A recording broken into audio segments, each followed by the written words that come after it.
السلام عليكم ورحمة الله وبركاته. الحمد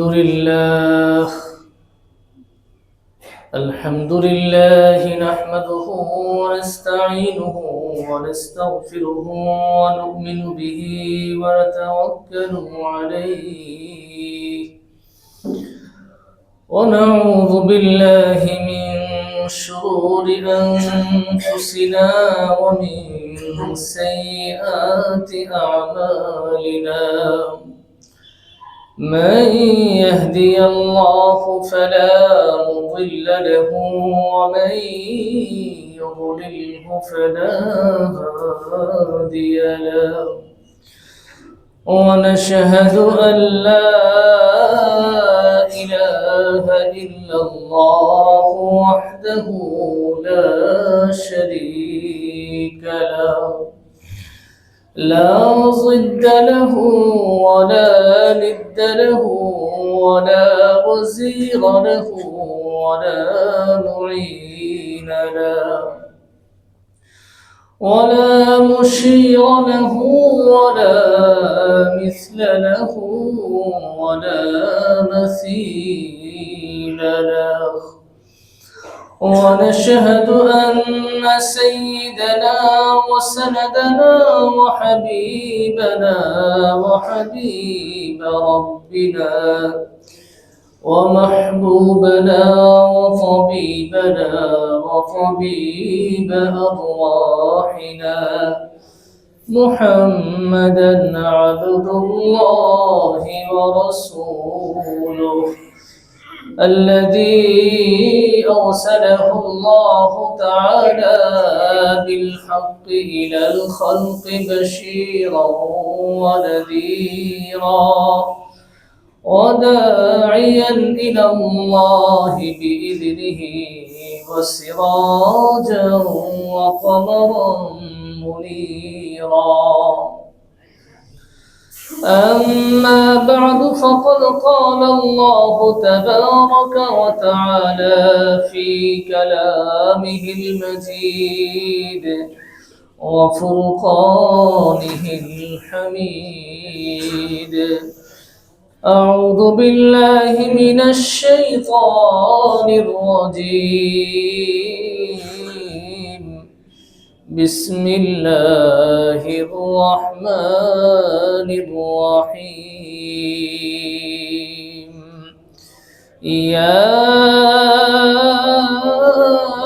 أيها الذين آمنوا اجتنبوا كثيرا من الظن إن بعض الظن إثم ولا تجسسوا ولا يغتب بعضكم بعضا أيحب أحدكم أن يأكل لحم أخيه ميتا فكرهتموه واتقوا الله إن الله تواب رحيم. آمنت بالله صدقت يا رب العالمين. وقال رسول الله صلى الله تعالى عليه وسلم: من يضمن لي ما بين لحييه وما بين رجليه أضمن له الجنة، أو كما قال عليه الصلاة والسلام. وقال تعالى في شان حبيبه ومحبوبه ومعشوقه مخبرا وآمرا: إن الله وملائكته يصلون على النبي يا أيها الذين آمنوا صلوا عليه وسلموا تسليما. شكري محبة الشنغ درود إبراهيم. اللهم صل على محمد وعلى آل محمد كما صليت على إبراهيم وعلى آل إبراهيم إنك حميد مجيد اللهم بارك على محمد وعلى آل محمد كما باركت على إبراهيم وعلى آل إبراهيم إنك حميد مجيد الحمد لله ثم الحمد لله আল্লাহ জাল্লা জালালুহু আম্মা নাবালুহুর দরবারে আলিশানে লাখ কোটি শুকর ও সুজুদ মহান রব্বুল আলামিন আমাদেরকে দুনিয়াবি সকল কাজ থেকে ফারেক করে আল্লাহ রাব্বুল আলামিনের পবিত্র ঘর মসজিদে আসার বসার কোরআন ও সুন্নাহ থেকে কিছু আলোচনা শোনার এবং আমাকে বলার সুযোগ দান করলেন। এজন্য সেই রব্বে করিমের দরবারে তার এই শিখানো বাক্যে কালিমাতুশ শুকর আদায় করি আলহামদুলিল্লাহ। মুহতারাম হাজিরিন, আমি আপনাদের সামনে মহাগ্রন্থ আল কুরআনুল কারীমের সূরা হুজুরাতের 12তম আয়াতে কারিমা তিলাওয়াত করেছি এবং আকায়ে নামদার তাজদারে মদিনা সরকারে দু আলম ফখরে মওজুদাত জিগরে গোশায়ে আমিনা জনাবে হযরত মুহাম্মদুর রাসূলুল্লাহ সাল্লাল্লাহু আলাইহি ওয়াসাল্লামের আহাদিসে মুবারাকা থেকে ছোট্ট একটি হাদিস আপনাদের সামনে পাঠ করেছি। আল্লাহ রাব্বুল আলামিনের তৌফিক শামিলে হাল হলে এই আয়াত এবং হাদিসকে সামনে রেখেই কিছু কথা রাখার চেষ্টা করব। ওমা তৌফিকি ইল্লা বিল্লাহ আলাইহি তাওয়াক্কালতু ওয়া ইলাইহি উনীব। মুহতারাম হাজিরিন, আল্লাহ রাব্বুল আলামিন ইরশাদ ফরমান, ইয়া আইয়ুহাল্লাযীনা আমানু, হে ঈমানদারগণ, যারা নিজেদেরকে মুমিন বলে দাবি করো, ইজতানিবু কাসীরাম মিনাজ-যন, তোমরা অধিক ধারণা করা থেকে বেঁচে থাকো। তোমরা অধিক ধারণা করা থেকে বেঁচে থাকো, কারণ ইন্না বা'দুজ-যন্নি ইসমুন, কিছু কিছু ধারণা গুনাহ, কিছু কিছু ধারণা গুনাহ এবং পাপের বিষয়, পাপের কারণ হয়। আল্লাহ রাব্বুল আলামিন সম্পর্কে ধারণা রাখতে হবে ভালো। হাদিসেও আসছে, তোমাদের কেউ যেন আল্লাহ সম্পর্কে ভালো ধারণা না নিয়ে মৃত্যুবরণ না করে, অর্থাৎ আল্লাহ সম্পর্কে ভালো ধারণা নিয়ে যেন মৃত্যুবরণ করে। মানুষ সম্পর্কে ধারণা আমরা অনেক ধরনের করি। কিছু ধারণা সত্য হয়, কিছু ধারণা কি হয়, মিথ্যা হয়। হাদিসে আসছে, ইয়াকুম ওয়াজ-যন, তোমরা অত্যাধিক ধারণা করা থেকে বেঁচে থাকো। ফা ইন্নাজ-যন্না আকযাবুল হাদিস, কারণ অনেক ধারণা, ফা ইন্নাজ-যন্না আকযাবুল হাদিস, নিশ্চয়ই কিছু কিছু ধারণা আকযাবুল হাদিস, সবচেয়ে মিথ্যা, সবচেয়ে অমূলক বিষয় হয়। তো আমি যে আয়াতে কারিমা তিলাওয়াত করেছি, আল্লাহ রাব্বুল আলামিন আয়াতে কারিমায় 3টি বিষয় উল্লেখ করেছেন। প্রথম হচ্ছে ধারণা, অত্যাধিক ধারণা করা থেকে বেঁচে থাকো। মানুষ সম্পর্কে অমূলক ধারণা করা থেকে বেঁচে থাকো, কারণ ইন্না বা'দুজ-যন্নি ইসমুন, কিছু কিছু ধারণা গুনাহ। একজন মানুষ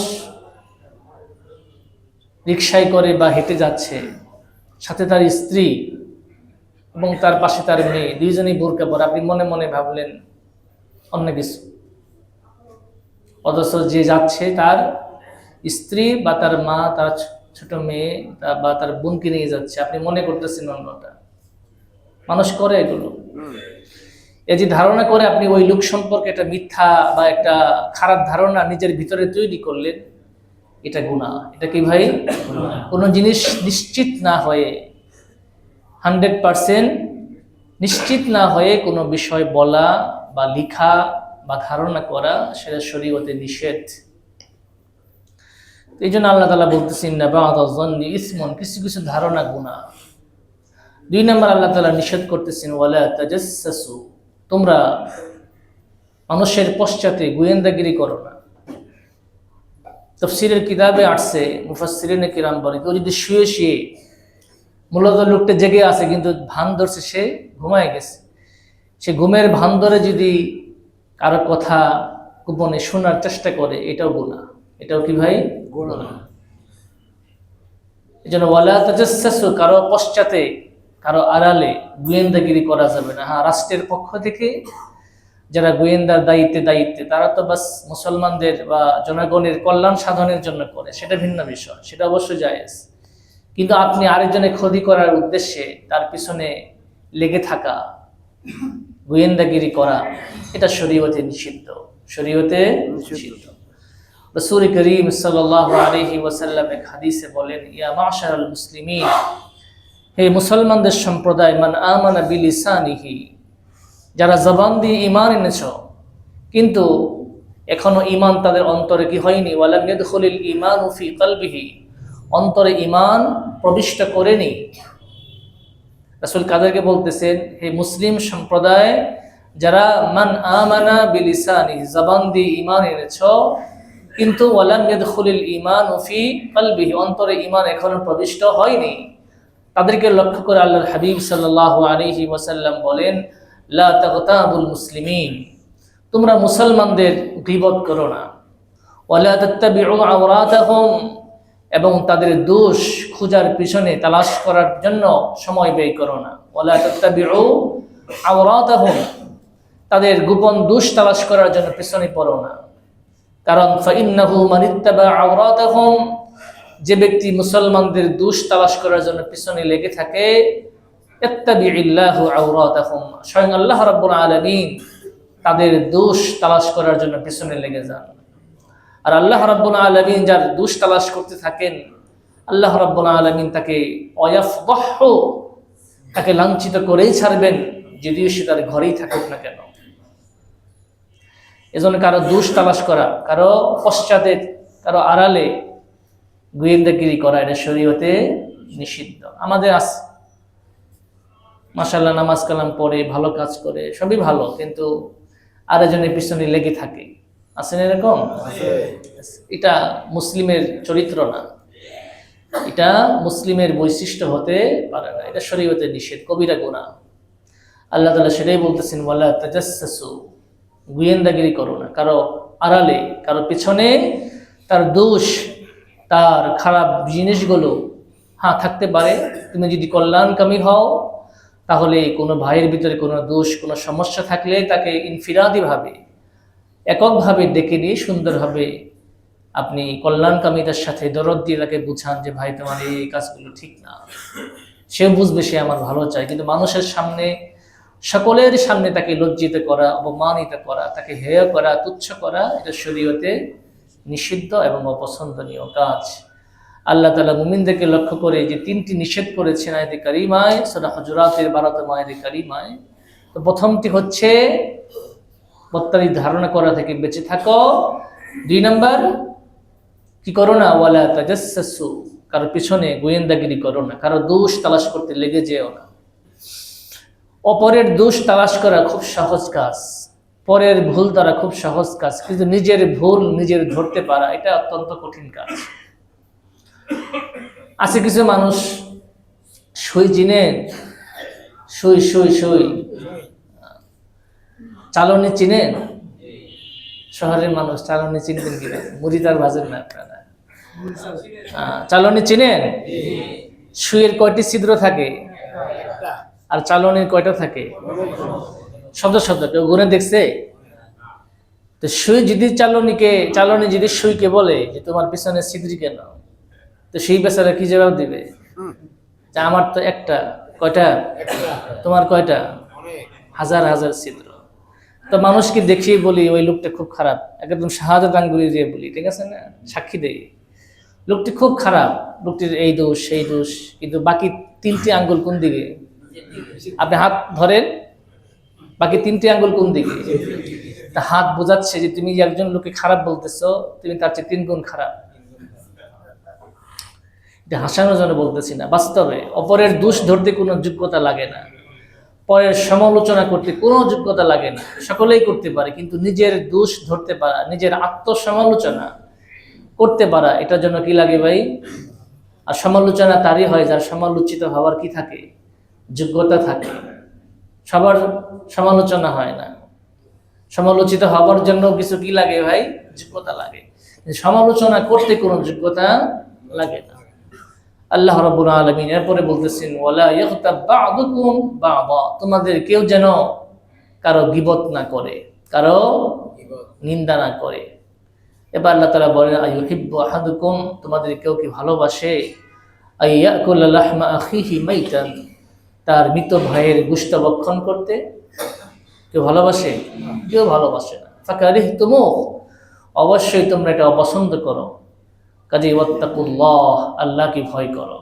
অর্থাৎ মানুষের ব্যাপারে ধারণা করার ব্যাপারে আল্লাহকে ভয় করো, গোয়েন্দাগিরি করার ব্যাপারেও আল্লাহকে ভয় করো, কারো পিছনে কারো দোষ বর্ণনা করার ক্ষেত্রেও কি করো? আল্লাহকে।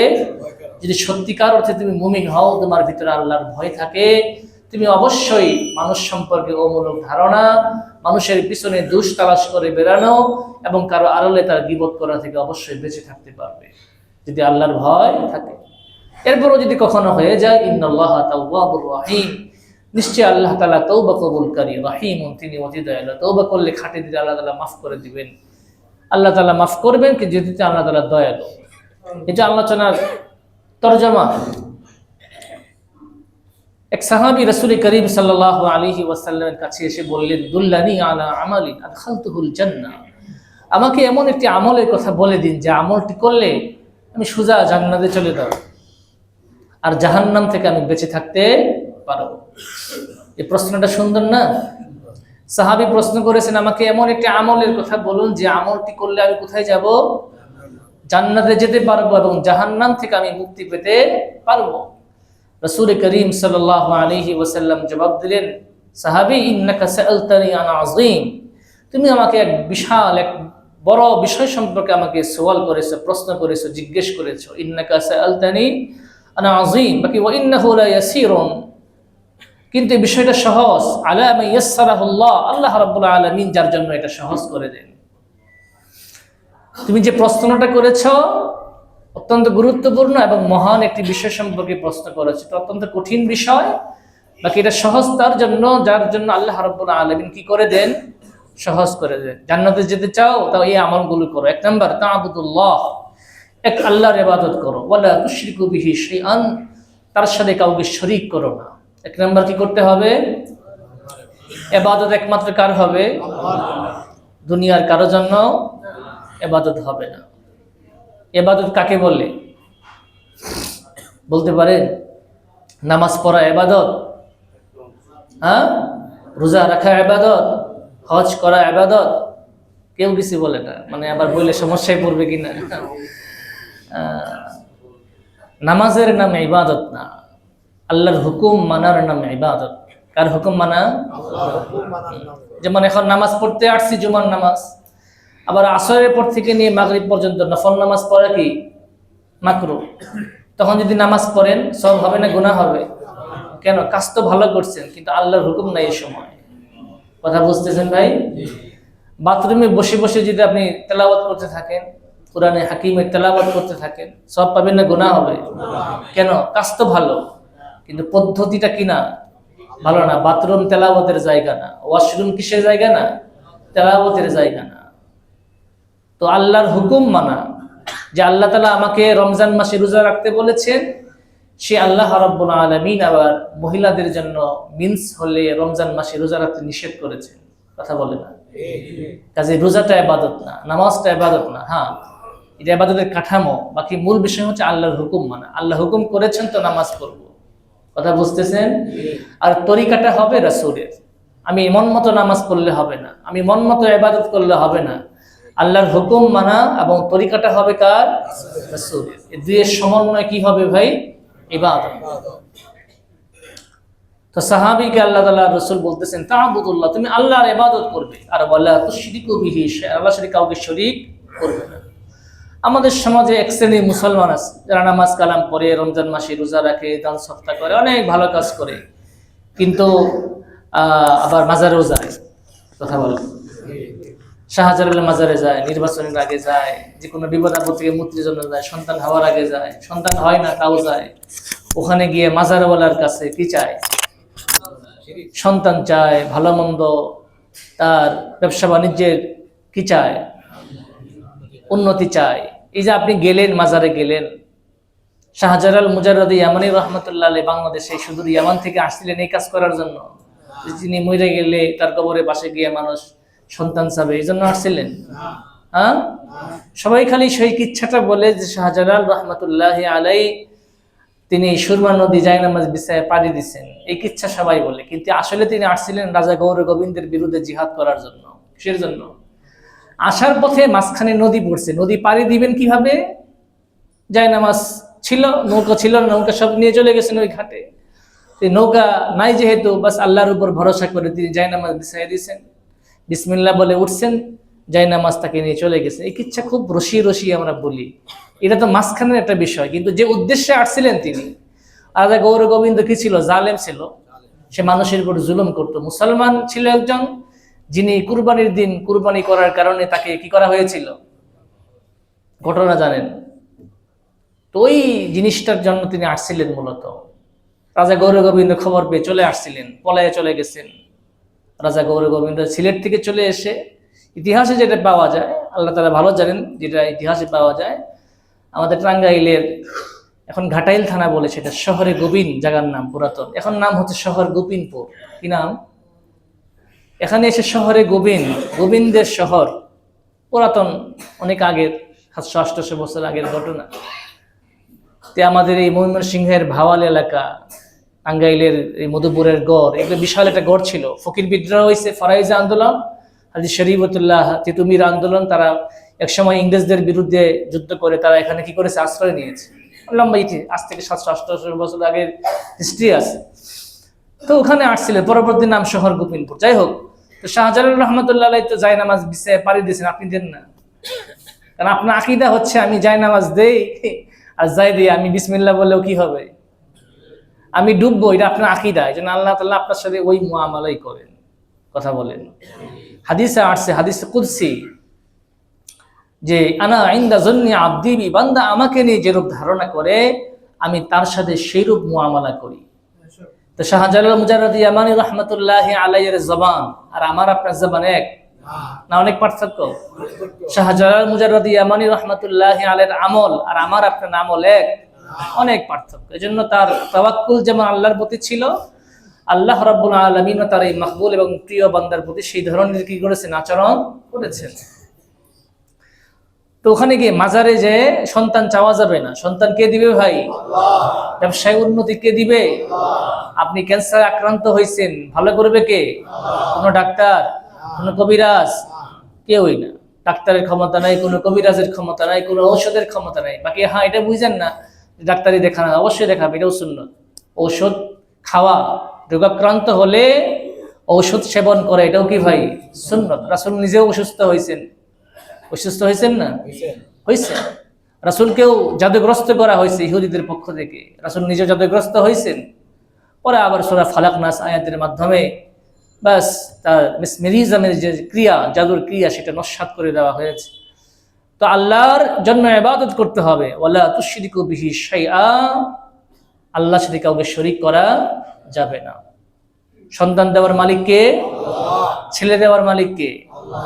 কন্যা সন্তান দেওয়ার, আল্লাহ। আপনার স্ত্রীকে বন্ধা বানিয়ে দেওয়ার মালিক কে? আল্লাহ। আল্লাহ রাব্বুল আলামিন। আল্লাহ তাআলা নিজেই বলেন, ইয়াহাবু লিমান ইয়াশাউ ইনাথা, আল্লাহ রাব্বুল আলামিন যাকে চান কন্যা সন্তান দান করেন, ওয়া ইয়াহাবু লিমান ইয়াশাউ যুকুর, যাকে চান পুত্র সন্তান দান করেন, আও ইউযাউযিজুহুম যুকরানা ওয়া ইনাথা, যাকে চান পুত্র এবং কন্যা উভয় সন্তান দান করেন, আর ওয়া ইয়াজআলু মান ইয়াশাউ আকিমা, আল্লাহ রাব্বুল আলামিন যাকে চান তাকে বন্ধা বানিয়ে দেন। আপনি চাইলেও হবে না, ডাক্তারের বাড়িটা বড়ি বানায় খাওয়া দিলে সন্তান হবে না যদি আল্লাহ না চান। এজন্য আমরা সন্তান দরকার, ইদা সাআলতা ফাসআলিল্লাহ, চাও তো আল্লাহর কাছে চাও। শেষ রাত্রে উঠে তাহাজ্জুদের নামাজ পড়ে আল্লাহর কাছে চান। দেওয়ার মালিক কে ভাই? আল্লাহ তাআলা। দোয়া শিখাইছেন, আপনি দোয়া করেন ফরজ নামাজের পরে, নফল নামাজের পরে, রব্বি লা তাযারনি ফারদা ওয়া আনতা খায়রুল ওয়ারিসিন, নবীর দোয়া। আল্লাহ তাআলা শিখাইছেন নবীকে, নবী দোয়া করছে, রব্বি, হে আমার রব, লা তাযারনি ফারদান, আমাকে একাকী অর্থাৎ নির্বংশ ছেড়ে দিও না, ওয়া আনতা খায়রুল ওয়ারিসিন, তুমি সর্বোত্তম ওয়ারিস। আল্লাহ তাআলা নিজে বলে, ফাস্তাজাবনা লাহু, আমি তার দোয়া কবুল করলাম। ওয়া ওয়াহাবনা লাহু ইয়াহইয়া, এবং তার এই দোয়ার কারণে তার সন্তানকে দান করলাম। সন্তানের নামও আল্লাহ তাআলা রাখছেন ইয়াহইয়া। কি নাম? ওয়াহাবনা লাহু ইয়াহইয়া ওয়া আসলাহনা লাহু যাওজা, এবং আমি তার স্ত্রীকে সন্তান ধারণের জন্য উপযোগী করে দিলাম। কি করছেন ভাই? নবী দোয়ার মতো দোয়া করছেন, আর আল্লাহ রাব্বুল আলামিনও বান্দাকে দান করছেন। আপনারা যদি চাওয়ার মতো হয়, আর চাওয়ার আগে শর্ত হচ্ছে কয়টা? অনেকগুলো শর্ত, মৌলিক শর্ত 3টা। 1 নাম্বার, হালাল খাবার খেতে হবে। কি খাবার? ইবাদত সুন্নাত তরিকায় করতে হবে। নাম্বার 3, ইখলাসের সাথে করতে হবে। 3টা জিনিসের সমন্বয় পাওয়া গেলে দোয়া কবুল হবে। আপনি যতই দোয়া করেন, কিন্তু আপনার হালাল খাবার না, হারাম ইনকামিং সোর্স কি নয়। আপনি যে রিজিক বক্ষণ করেন, সেই রিজিকটা কি? যে কাপড় গায়ে দিয়ে আপনি দোয়া করতেছেন, পাঞ্জাবি পায়জামা, যে শার্ট প্যান্ট, এটাও কি হারাম টাকায় কিনা, সুদের টাকায় কিনা, ঘুষের টাকায় কিনা, কালোবাজারের টাকায় কিনা, অপরের ফাইল থেকে জুলুম করার টাকায় কিনা? আর আপনি দোয়া করে একদম চোখের পানি, নাকের পানি এক করে গাল ভাসিয়ে একদম দাড়ি ভিজিয়ে ফেলতেছেন, কোশ্চিন কালে দোয়া কবুল হবে না। তো বলতেছেন 1 নাম্বার, তুমি তো অনেক বড় বিষয় সম্পর্কে আমাকে প্রশ্ন করেছো, তোমার প্রথম কাজ তা'বুদুল্লাহ ওয়া লা তুশরিকু বিহি শাইআ, এক আল্লাহর ইবাদত করো, আল্লাহর সাথে কাউকে শরীক করবে না। নাম্বার 2, ঈমান আনছো, ইবাদত করছো। প্রথমে দৈহিক ইবাদতের সবচেয়ে গুরুত্বপূর্ণ হচ্ছে তুকিমুস সালাত, নামাজ কায়েম করবে। 5 ওয়াক্ত নামাজ জামাতের সাথে এসে, পুরুষ মানুষ ঘরে এসে নামাজ পড়বে, মহিলারা ঘরে নামাজ পড়বে। পুরুষ কোথায় পড়বে? মসজিদে এসে নামাজ পড়বে। ইসলামের শুরুর লগ্নে মহিলারা মসজিদে গিয়ে নামাজ পড়ার বিধান ছিল, প্রয়োজন ছিল। কি ছিল? নিত্য নতুন শরীয়তের অনেক বিধিবিধান নাজিল হতো, যেগুলো মহিলা সাহাবিয়াদেরকে জানানোর প্রয়োজন ছিল, কিন্তু এখন সেই প্রয়োজনীয়তা কি নাই। সব বিধিবদ্ধ হয়ে গেছে, কিতাব আকারে লিপিবদ্ধ হয়ে গেছে। কারণ হাদিস আল্লাহ রাসূল সাল্লাল্লাহু আলাইহি ওয়াসাল্লাম বলেছেন, খায়রু মাসাজিদিন নিসা কা'রা বুয়ুতিহিন্না, নারীদের সর্বোত্তম মসজিদ হলো তাদের ঘরের অন্দরমহল। ঘরের কি ভাই? অন্দরমহল নারীদের জন্য। নারী বাহিরে যত কম বের হবে তত ভালো। হাদিসে আসছে, আল মারআতু আওরাতুন, নারী হচ্ছে আবরণীয় জিনিস, ঢেকে রাখার জিনিস, মূল্যবান জিনিস। ফাইদা খারাজাত, যখন নারী বেপরদা বের হয়ে যায়, ইস্তাশরাফাহা শাইতান, শয়তান তার দিকে উকি মেরে তাকায়। গেছেন তো নামাজ পড়তে, মাশাআল্লাহ। মহিলাদের ইজতিমাইয়াত, শরীয়ত মহিলাদের একত্রিত হওয়াকে পছন্দ করে না, কথা বলে না। পুরুষের তুলনায় নারীদের ভিতরে গীবতের প্রবণতা বেশি। পুরুষের তুলনায় নারীদের ভিতরে গীবতের প্রবণতা বেশি। 2 জন মেয়ে একত্রিত হয়েছে, তৃতীয় আরেকজন আসছে, সেখানে কি বকুল ফুলের মালা গাঁথবে? হ্যাঁ, না। সেখানে দেখবেন যে চতুর্থ আরেকজনকে নিয়ে আলাপ হবে, কথা বলেন। এটা হয়, ব্যতিক্রম যে নাই তা না, বাকি অধিকাংশ ক্ষেত্রে এটা। এই জন্য শরীয়ত মহিলাদের ইজতিমাইয়াত, মহিলাদের ইজতিমাকে পছন্দ করে না। পুরুষ সামষ্টিক ইবাদত, নামাজ, মসজিদে এসে নামাজ পড়বে, পুরুষ ঘরে নামাজ পড়বে না, মহিলারা ঘরের অন্দর মহলে কি পড়বে? এটাই শরীয়ত। আবেগের নাম দিন না। শরীয়ত আল্লাহর হুকুম মানার নাম, রাসূলের তরিকায় মানার নাম হচ্ছে দিন। কথা বুঝতেছেন ভাই? তো 2 নাম্বার হচ্ছে ওয়া তুকিমুস সালাহ, নামাজ কায়েম করবে। 3 নাম্বার ওয়া তুতিজ যাকাত, যাকাত প্রদান করবে। ওয়া তাসুমু রমাদান, রমজান মাসে রোজা রাখবে। ওয়া তাহুজ্জুল বাইত, বাইতুল্লাহর হজ করবে যদি সামর্থ্য থাকে। এগুলো তো ফান্ডামেন্টাল জিনিস, মৌলিক জিনিস। এরপর রাসূল বলেন, আলা আদুল্লুকা আলা আবওয়াবিল খাইর, আমি কি তোমাকে কল্যাণের দরজাসমূহ সম্পর্কে বলবো না? কল্যাণের দ্বারসমূহ সম্পর্কে তোমাকে বলবো না? সাহাবী কি বলছেন? হ্যাঁ, অবশ্যই বলেন। রাসূল করিম সাল্লাল্লাহু আলাইহি ওয়াসাল্লাম তখন বলেছেন যে কল্যাণের দ্বার হচ্ছে এই কাজগুলো। তুমি কি করবে? নামাজ পড়বে, এটা তো আছেই, ফান্ডামেন্টাল জিনিস।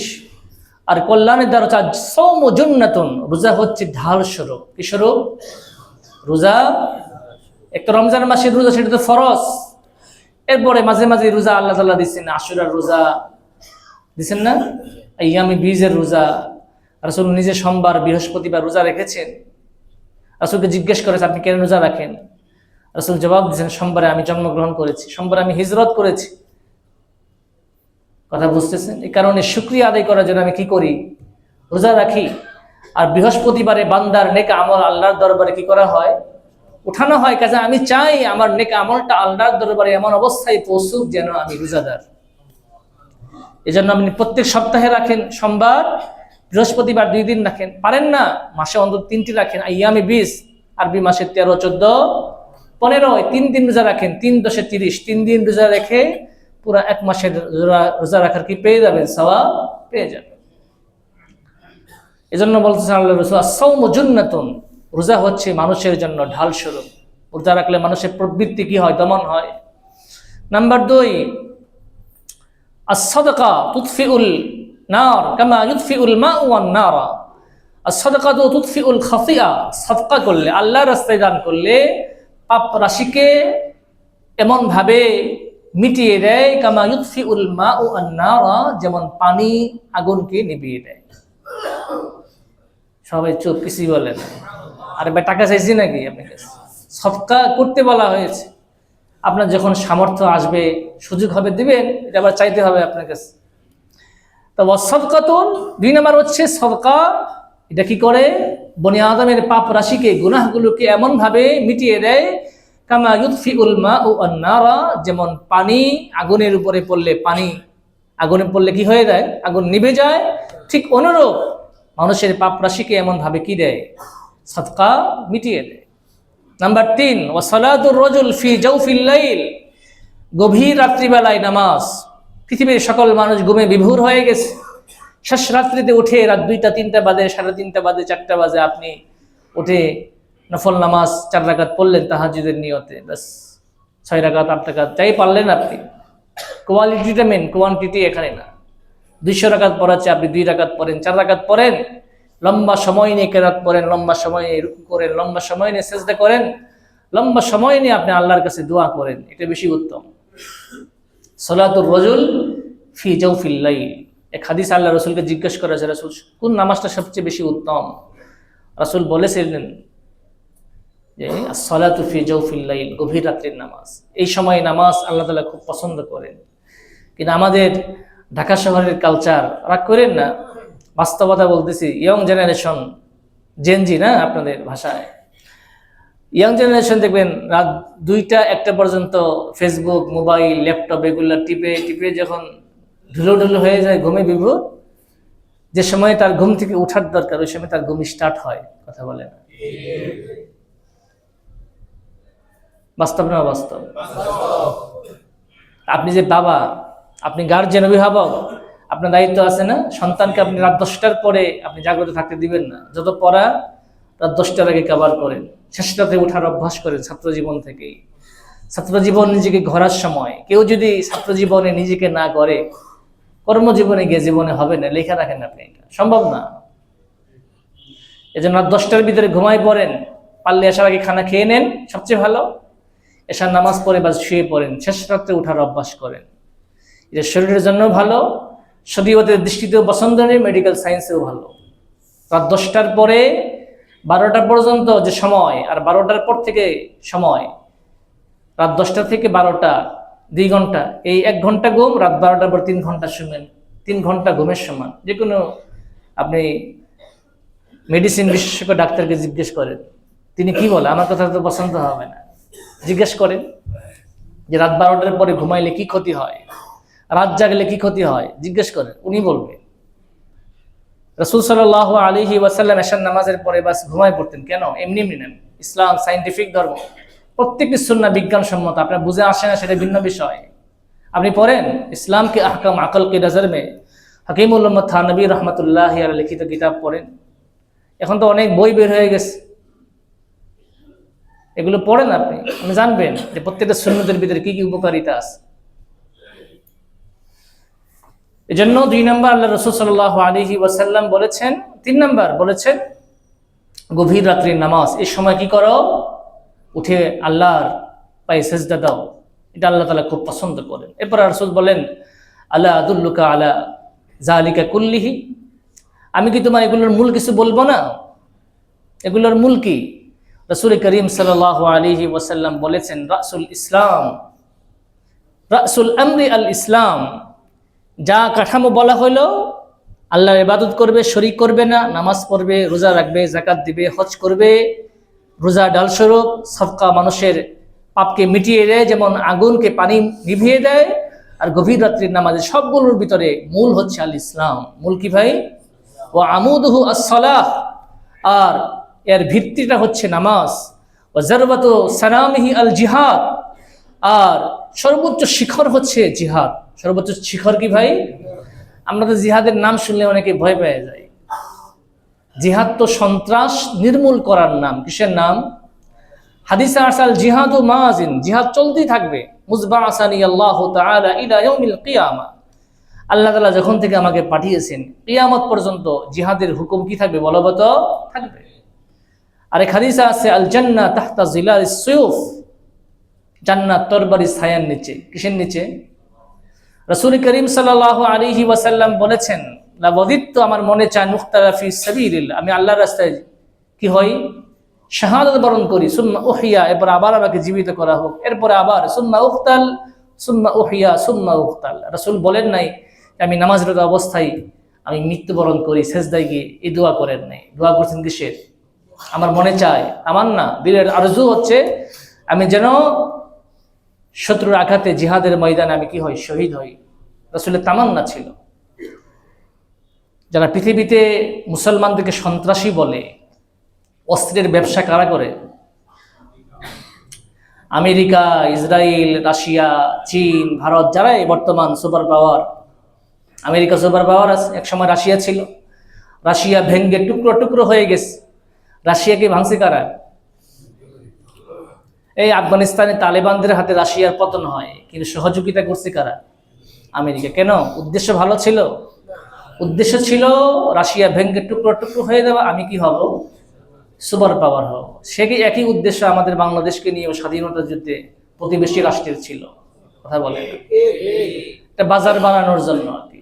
যাই হোক, আফগানিস্তান হচ্ছে পরাশক্তির কবর। পরাশক্তির কি ভাই? রাশিয়াও ভেঙ্গে তছনছ হয়ে গেছে। আমেরিকা এই দীর্ঘ 20-22 বছর চলছে না, চালাইছে, কিন্তু আমেরিকা কি পারছে? আমেরিকাও নাকি খত দিয়ে যেতে হয়েছে। সামনে হয়তো দেখবেন আমেরিকার সুপার পাওয়ার বেশি দিন থাকবে না। চীন রাস্তায় আছে, ভারতও রাস্তায় চলে যাইতেছে। কথা বুঝতেছেন? তিলকার ইয়ামু নুদাউলুহা বাইনান নাস, এটা আল্লাহর ফয়সালা। চিরজীবন কেউ পরাশক্তি থাকে না। রাসূলের জামানায় ছিল কাইসার ও কিসরা, তখনকার ইটালি, এখনকার যে ইটালি, পরাশক্তি রোম, পারস্য, ইরান, এরা ছিল সুপার পাওয়ার। কি ছিল? ওমর ফারুকের জামানায় এসে সব খান খান হয়ে গেছে, তছনছ হয়ে গেছে। এখন সুপার পাওয়ার কি? আমেরিকা। থাকবে না হয়তো চিরজীবন, আপনারা হয়তো দেখবেন না, পরবর্তী জেনারেশন দেখবে। আস্তে আস্তে কি হইতেছে? তার জৌলুস, সুপার পাওয়ার যে জৌলুস, এটা কমে আসতেছে। তো ওয়াজারবাতু সানামিহি আল জিহাদ, ইসলামের সর্বোচ্চ শিখর হচ্ছে জিহাদ। আরে অস্ত্রের ব্যবসা করে মুসলমানের দ্বন্দ্ব লাগায়। কি লাগায়? রাষ্ট্রে রাষ্ট্রে ঝগড়া বাজায়। ঝগড়া বাজালে কি করতে হবে? যুদ্ধ করতে হবে।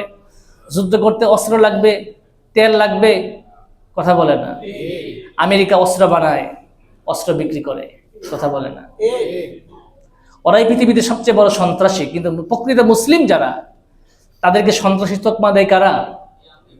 যারা সন্ত্রাসী তারাই মুজাহিদদেরকে সন্ত্রাসী বলে। ফিলিস্তিনের মুসলমান যারা পাথর ছুঁড়ে নিজের জীবনকে আত্মরক্ষা করার জন্য, তারা সন্ত্রাসী। ইসরায়েল কিনা? সন্ত্রাসী না। কথা বলে না? জাতিসংঘ, আসলে এটা জাত অজাতের সংঘ, এটা তো জাতিসংঘ না। মুসলমানদেরকে মারার জন্য একটা সংঘ, আর কিছু না। মানে এখানে ভেটো দেওয়ার ক্ষমতা কোনো মুসলিম রাষ্ট্রের নাই। ভেটো দেওয়ার ক্ষমতা আছে সব ইহুদি খ্রিস্টানদের। এগুলো লম্বা হিস্ট্রি, আজকে আলোচনার বিষয়টা না। রাসূল করিম সাল্লাল্লাহু আলাইহি ওয়াসাল্লামের পরে বলেন, আমি কি তোমার আলা আদুল্লুকা আলা মিলাকি যালিকা কুল্লি, তোমাকে এই পর্যন্ত যা বলা হলো এর মূল বলবো না? রাসূল করিম সাল্লাল্লাহু আলাইহি ওয়াসাল্লামের পরে বলেন, মূল হচ্ছে কুফা আলাইকা লিসানাক, তুমি তোমার জবানকে, তোমার জিহ্বাকে তুমি কি করো? কন্ট্রোল করো, সংযত করো। সাহাবী প্রশ্ন করলেন, ইয়া রাসূলুল্লাহ, ইন্না লা মুআখাযুনা বিমা নাতাকাল্লামু বিহি, আমরা যে কথা বলি সেই কথার জন্য কি আল্লাহর কাছে পাকড়াও হতে হবে, ধরা খেতে হবে? রাসূল করিম সাল্লাল্লাহু আলাইহি ওয়াসাল্লাম বলেন, হ্যাঁ, মানুষ যে কথা বলে এই কথার কারণে ইল্লা হাসাইদু আলসিনাতিহিম, তার জবানের কর্তৃতা ফসল, অর্থাৎ তার জবানের কারণে সে ভালো বললে তো পার পেয়ে যাবে, আর খারাপ যা বলবে, মানুষের ক্ষতি করার জন্য যা বলবে, অকল্যাণমূলক যা বলবে, এটা অবশ্যই আল্লাহর কাছে কাউন্ট হবে। কি হবে? আল্লাহর কাছে যাবে, হিসাব দিতে হবে। এই জন্য জবানকে কন্ট্রোল করা। রাসূল করিম সাল্লাল্লাহু আলাইহি ওয়াসাল্লাম এক হাদিসে বলেন, মান ইয়াজমান লি মা বাইনা লাহইহি ওয়া মা বাইনা রিজলাইহি আজমান লাহুল জান্নাহ। যে ব্যক্তি দুটি অঙ্গের জিম্মাদারি নেবে, কয়টি অঙ্গের? দুই চোয়ালের মধ্যস্থিত কি জবান, আর দুই রানের মধ্যস্থিত অঙ্গ তার লজ্জাস্থান। এই দুইটি অঙ্গের যে মাই ইয়াজমান লি জামিন হবে, আমি আল্লাহর হাবিব বলতেছে আজমান লাহুল জান্নাহ, আমি তার জন্য জান্নাতের জামিন হব। এজন্য জবানে যা আসে তাই বলা যাবে না, কারো গীবত করা যাবে না, কারো দোষ তালাশ করা যাবে না। মানুষকে হাসানোর জন্য অনেকে মিথ্যা কথা বলে। রাসূল হাদিসে বলেন, ওয়াইলুন লিমা ইউকাযযিবু বিহি ইউহাদ্দিসু বিহিল কওম লিইয়ুযহিকা বিহিল কওম।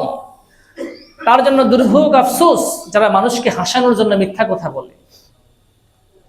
জবান দিয়ে কত গুনাহ আমরা করি, জবান দিয়ে মিথ্যা বলি, জবান দিয়ে গীবত করি, জবান দিয়ে মানুষকে তুহমত দেই। গীবত কাকে বলে?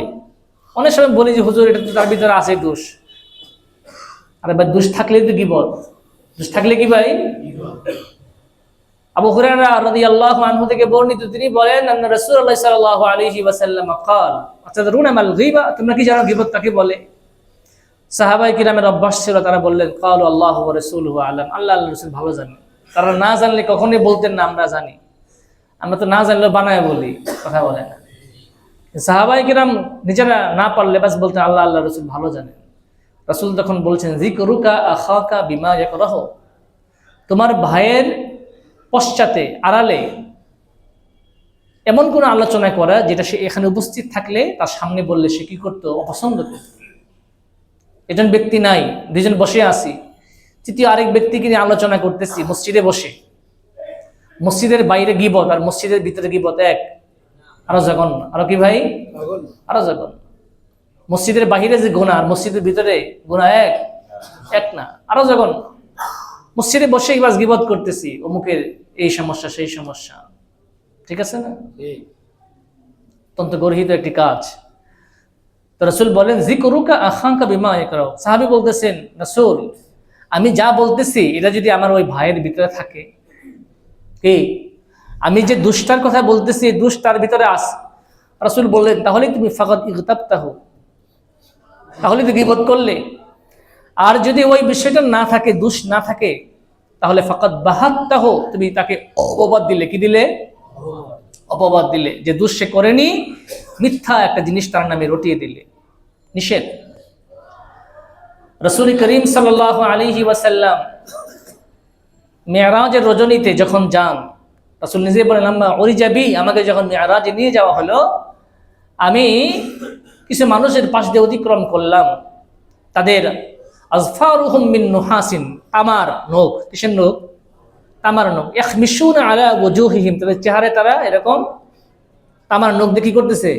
খামচাচ্ছে, আছড়াচ্ছে। আমি জিবরিলকে জিজ্ঞেস করলাম, এরা কারা? জিবরিল উত্তর দিলেন, আল্লাযীনা ইয়াকুলুনা লুহুমান নাস, যারা মানুষের গোশত ভক্ষণ করতো। কি করতো? তার মানে গীবত করতো। কি করতো? গীবত করতো। এটা সামাজিক ব্যাধি। কি ব্যাধি ভাই? রাসূল হাদিসে বলেছেন, আল গীবাতু আশাদ্দু মিনাজ জিনা, গীবত জিনার চেয়েও কি মারাত্মক। জিনাও কবিরা গুনাহ, গীবতও কবিরা গুনাহ, বাকি জিনা হচ্ছে হকুল্লাহ। এবং ছেলে একটা মেয়ে শয়তানের ঢুকে পড়ে একটা অসামাজিক কাজ করে ফেলেছে, খালেজ দিলে আল্লাহর কাছে তওবা করলে আল্লাহ মাফ করে দিবেন। কি করে দিবেন? অত্যন্ত জঘন্য কাজ। কিন্তু গীবত এটা বান্দার হক, আল্লাহর মাফ করার ক্ষমতা আছে, অধিকার আছে, কিন্তু আল্লাহ তার অভ্যাস না, তিনি মাফ করবেন। বান্দা যতক্ষণ না মাফ না করবে, আল্লাহ কি করবেন না? আপনি হাজী সাহেব, আপনি ৫ ওয়াক্ত নামাজি, আরেক ব্যক্তি নামাজ পড়ে না, আপনি গীবত করলেন। কি করলেন? আপনি ৮০ বছর ধরে নামাজ পড়ে, আরেক ব্যক্তি জিন্দেগিতে নামাজ পড়ে নাই, তার বড় তার সম্পর্কে খারাপ ধারণা করতে পারবেন না। কথা বলেন, আপনার দায়িত্ব বুঝানো। কি ভাই? বুঝানো। হইতে পারে এক সময় তার মনের ভিতরে চেঞ্জ আসবে, আপনার কথা হয়তো আসলো না, কোনো একদিন কারো কথায়, কোনো ছোট মানুষের কথায় তার চেঞ্জ চলে আসতে পারে, আপনার চেয়ে ভালো আমল আল্লাহর কাছে প্রিয় পাত্র হয়ে যেতে পারে। হতে পারে কিনা ভাই? हकीमुल उम्मत थानवी रहमतुल्लाह अलैहि বলছে, मैं अशरफ अली अपने आप को एक कुत्ते से हकीर समझते हो, আমি আশরাফ আলী নিজেকে এটা কুকুরের চেয়ে অধম মনে করি। কে বলতেছেন? হাকিমুল উম্মত মুজাদ্দিদুল মিল্লাত শাহ আশরাফ আলী থানভী রাহমাতুল্লাহ আলাইহি, অনেক বড় বুজুর্গ ছিলেন আমাদের ভারত মহাদেশে। হাফিজ হুজুর রহমাতুল্লাহ নাম শুনছেন না? শামসুল হক ফরিদপুরি রহমতুল্লাহ নাম তো শুনছেন, আব্দুল ওয়াহাব পীর, ওনাদের সকলেরই কি ছিলেন? পীর ও মুর্শিদ ছিলেন হযরত হাকিমুল্লাহ থানভী রাহমাতুল্লাহ। অনেক কিতাব লিখছেন, তাফসীরে বয়ান কুরআন লিখছেন, আর অনেক কিতাব লিখছেন। হুজুর বলতেছেন যে मैं अशरफ अली अपने आप को एक कुत्ते से हकीर समझते हो, আমি আশরাফ আলী নিজেকে একটা কুকুরের চেয়ে অধম মনে করি, কারণ কুকুর মরে গেলে হিসাব হবে না, কুকুরের জন্য জান্নাত জাহান্নাম আছে। কিন্তু আমি আশরাফ আলী মারা গেলে আমাকে হিসাব দিতে হবে, আমি আমার জিন্দেগিতে যা করেছি হিসাব দিতে হবে। কি দিতে হবে? হিসাব দিতে হবে। এই জন্য কথা বলার আগে পহলে তুল ফের বুল। হযরত মুফতি শফি রহমতুল্লাহ আলাইহি বলছেন, প্রথমে কথা বলার আগে চিন্তা করো, এরপরে বলো। আমরা তো আগে কথা বলে ফেলি, এরপরে চিন্তা করি, এটা বুদ্ধিমানের কাজ না। এজন্য মুমিন যে হবে সে কথা বলার আগে চিন্তা ভাবনা করে কথা বলবে, মুখে যা আসে তাই বলা যাবে না, নিষেধ। উকবা ইবনে আমির রাদিয়াল্লাহু আনহু জিজ্ঞেস করলেন রাসূলকে, রাসূল কোন জিনিসে মুক্তি, মান নাজাত, কোন জিনিস আমি মুক্তি পাবো? রাসূল করিম সাল্লাল্লাহু আলাইহি ওয়াসাল্লাম তিনটি আমলের কথা বলেছেন। কয়টি আমল? তুমি তিনটি কাজ করবে। এক নাম্বার, আমলিকা আলাইকা লিসানাক, জবানের উপর তুমি কাবু অর্জন করো, জবানকে তুমি নিয়ন্ত্রণ করো, সংযত করো। আর ওয়াল ইয়াসাকা বাইতাক, যতদূর পারো ঘরে থাকো, প্রয়োজন ছাড়া ঘরের বাহিরে বের হয় না, কারণ ঘরের বাহিরে বের হলে মানুষের সাথে মিশতে হবে, কথা বলতে হবে, আর বেশি কথা বলতে গেলে ভুল হবে, এই ভুলের ভিতরে মিথ্যা হবে, ভুলের ভিতরে গীবত হয়ে যেতে পারে। ওয়াল ইয়াসাকা বাইতাক, আর ওয়াবকি আলা খাফিআতিক, জিন্দেগিতে যে গুনাহগুলো করেছো এজন্য আল্লাহর কাছে খালেজ দিলে রুদন করো, ক্রন্দন করো। কয়টি আমল? এক নাম্বার, আমলিকা আলাইকা লিসানাক, জবানকে সংযত করো। নাম্বার 2, ওয়াল ইয়াসাকা বাইতাক, যতদূর সম্ভব ঘরেই থাকো, ঘরের বাহিরে বের হয়ো না। আর ওয়াবকি আলা খাফিআতিক, জিন্দেগিতে যে ভুল করেছো, অন্যায় করেছো, গুনাহ করেছো, এজন্য আল্লাহর কাছে কি করো? ওয়াবকি, ক্রন্দন করো, আল্লাহর কাছে মাফ চাও। এজন্য মুমিন জবান দিয়ে কখনো কি করতে পারে না? কারো গীবত করতে পারে, মিথ্যা কথা বলতে পারবে না। আল কিযবু উম্মাহাতুল ইসমি, মিথ্যা সকল পাপের মা, মিথ্যা সকল পাপের মা।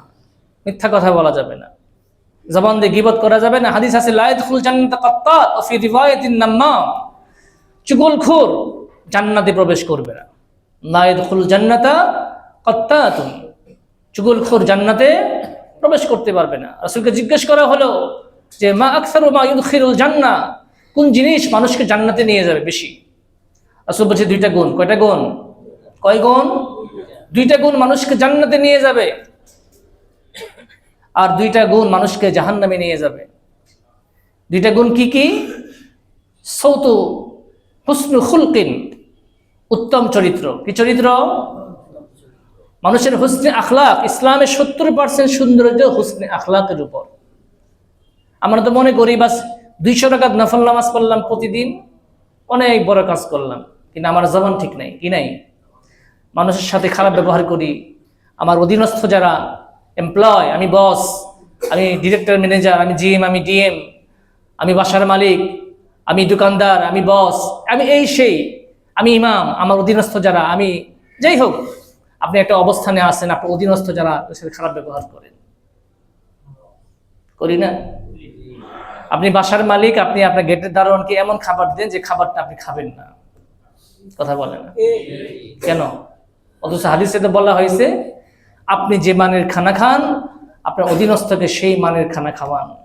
আপনি যে মানের পোশাক পরিধান করেন তাকেও সেই মানের পোশাক পরিধান করান। এটা শরীয়ত। আপনি সেই মানের খাবার দিলে তার মন আপনার প্রতি ভালো থাকবে না খারাপ হবে? হ্যাঁ, ভালো ভালো ধারণা নেবে, সে মালিক সম্পর্কে ভালো ধারণা নেবে। তারপরে যে সবাই একরকম তা না, ভালো মন্দ আস, সব জায়গাতেই আস। সর্বশেষ একটা হাদিস বলে শেষ করে দিচ্ছি। রাসূল করিম সাল্লাল্লাহু আলাইহি ওয়াসাল্লামকে, রাসূল করিম সাল্লাল্লাহু আলাইহি ওয়াসাল্লামের পরে বলেন, তোমরা জানো সবচেয়ে কোন জিনিস মানুষকে জাহান্নামে নিয়ে যাবে? রাসূল আল আজওয়াফান, দুটি ছিদ্র পথ, আল ফাম ওয়াল ফরজু।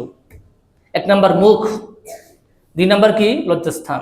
মানুষ যত গুনাহ করে অঙ্গ দিয়ে, সবচেয়ে বেশি যে গুনাহগুলো হয় এই 2টি অঙ্গ দিয়ে। একটা হচ্ছে জবানের দ্বারা, জবানের দ্বারা মিথ্যা বলা হয়, জবানের দ্বারা গীবত হয়, জবানের দ্বারা কুটনামি হয়, জবানের দ্বারা গীবত হয়, জবানের দ্বারা মানুষকে তুহমত দেওয়া হয়, অনেক গুনাহ কি হয়? সংগঠিত হয়। যেন মুমিন কখনো কি হতে পারে না, জবান দিয়ে অশ্লীল ভাষী হতে পারে না। লা ইয়ানবাগি লিসিদ্দীকিন আন ইয়াকুনা লাআনান। মুমিন, সিদ্দিক অর্থ এখানে মুমিন, কোন মুমিনের জন্য শোভনীয় নয় যে লাআনতকারী হবে। রাসূল কখনো তার জিন্দেগিতে ৬৩ বছরের জিন্দেগিতে কাউকে গালি দেন নাই, কাউকে গালি দেন নাই। আমাদের কিছু কিছু সেক্টর আছে যেখানে গালি ছাড়া কথাই হয় না, গালি দিয়ে কথা স্টার্ট হয়। কি হয়? যারা বাসের ড্রাইভার, যারা পুলিশ, আরো অনেক সেক্টর আছে, এগুলোতে দেখবেন গালি দিয়ে কি হয়, কথা শুরু হয়। কি হয়? কথাটা স্টার্ট হয় কি দিয়ে? অমুকের বাচ্চা, তমুকের বাচ্চা, এটা দিয়ে, ওটা বললাম না, ওটা দিয়ে শুরু হয়। এটা ঠিক না। রাসূল করিম সাল্লাল্লাহু আলাইহি ওয়াসাল্লাম জিন্দেগিতে কখনো কি করেন নাই, লানত করেন না, বিসম্পদ দেন নাই। হুসনে আখলাক। আজকে আমার আলোচনার মূল বিষয় ছিল জবানের হেফাজত, জবানের হেফাজত এবং ভয়াবহতা। গীবতের কি ভাই? ভয়াবহতা সম্পর্কে রাসূল দুইটা কবরের পাশ দিয়ে যাচ্ছিলেন। ইন্নাহুমা লা ইউআযাবানে, কবরে শাস্তি হচ্ছিল। জিজ্ঞেস করলেন দুইটা গুনাহ, দুইজনের দুই গুনাহ। একজন হচ্ছে লা ইস্তাতিরু লা ইস্তানজিহু মিনাল বাউল, প্রস্রাবের ছিটা থেকে বেঁচে থাকতো না। আমরা শহরে যারা প্রস্রাব করি, অনেকেই শার্ট প্যান্ট পরি, দাঁড়িয়ে প্রস্রাব করি, কথা বলে না। দাঁড়িয়ে প্রস্রাব করা কি সুন্নত না বসে প্রস্রাব করা সুন্নত? আপনি যদি অসুস্থ হন, মাযুর হন, বসতে পারেন না, সেটা তো মাযুরের মাসলা। কিন্তু স্বাভাবিক অবস্থায় রাসূল জিন্দেগিতে কখনো বসে প্রস্রাব করা ছাড়া দাঁড়িয়ে প্রস্রাব করতেন না। জীবনে একবার করছেন, সেটা ভিন্ন। অসুস্থতা ছিল, রাসূলের কোমরে ব্যথা ছিল, অনেক ব্যাখ্যা আছে। ডাস্টবিন ছিল, নোংরা ছিল, প্রস্রাব করলে ছিটা আসার সম্ভাবনা ছিল, অনেক ব্যাখ্যা আছে। রাসূল সবসময় বসেই প্রস্রাব করতেন। চেষ্টা করবেন বসে কি করা, ঢিলেঢালা আপনি ফুল প্যান্ট পরেন, টাইট ফিট, যে আপনি বসতেই পারেন না, এরকম টাইট ফিট কাপড় পরে তো এটা স্বাস্থ্যসম্মতও না, শরীয়তেও পছন্দনীয় না। ঢিলেঢালা পোশাক পরে না। আর ও আম্মাল আখার, আর অপরজন, সে কি করতো? মানুষের কুটনামি করে বেড়াতো। ইয়ামশি বিন নামিমা।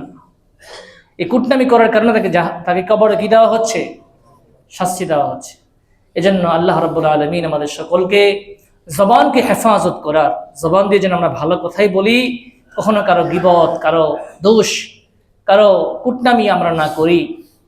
আল্লাহ রাব্বুল আলামিন আমাদের সকলকে জবানকে হেফাজত করে চলার তৌফিক দান করুন। আমিন ওয়া আখিরু দাওয়ানা আলহামদুলিল্লাহি রাব্বিল আলামিন।